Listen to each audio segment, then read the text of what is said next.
I will quickly deliver news on the Middle East war, cutting through loss and censors. Tashiman News Agency reports a Chinese-made Winglong 2 drone was shot down near Shiraz, Iran. The problem is that the countries using this drone are not the United States, but mainly Saudi Arabia and the UAE. Even if we broaden the list of operators, it's just Pakistan, Jordan, Libya, and Egypt. If this is true, it means that either the UAE or Saudi Arabia is currently involved. This is Karaj, Iran. There was an Israeli airstrike in Karaj, and as a result, thick smoke is rising.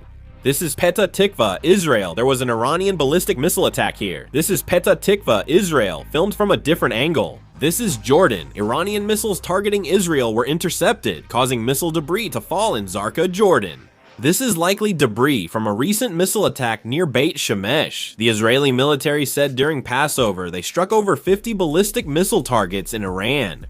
In addition, over the past 24 hours, the Israeli Air Force conducted more than 20 airstrikes in central and western Iran, destroying dozens of launch and storage facilities and intercepting more than 140 missiles. The Italian Ministry of Defense said an unidentified rocket hit a UN peacekeeping base in southern Lebanon. According to Iran's state news agency IRNA, the Iranian Revolutionary Guard announced that it attacked an Amazon cloud computing center in Bahrain. Iran's Fars news agency listed bridges in Kuwait, Saudi Arabia, the UAE, and Jordan as possible Iranian military targets.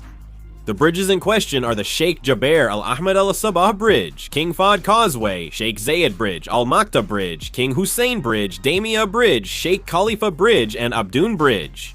President Trump once again urged NATO allies to support patrols in the Strait of Hormuz, saying in an interview with Politico that they need to have the courage to get involved. President Trump posted a video on social media showing the largest bridge in Iran being destroyed in an airstrike, saying that it's time for Iran to negotiate before it's too late. A State Department spokesperson said in an interview with Al Jazeera that the reason for the war with Iran is that the US cannot allow Iran to have nuclear weapons.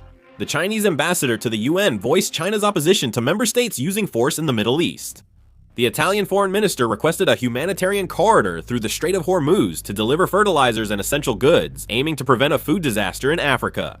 Finnish President Alexander Stubb stressed the need to keep dialogue with Iran after a phone call with Iranian President Masoud Pezeshkian. On Thursday, Argentina declared Iran's acting ambassador, Mohsen Soltani Tehrani, persona non grata and ordered him to leave the country within 48 hours. British Foreign Secretary Yvette Cooper said Thursday that about 40 countries at a video conference on the Hormuz crisis called for the immediate, unconditional reopening of this key maritime route. If there's more news, I'll make and upload a video. That concludes the video. Thank you.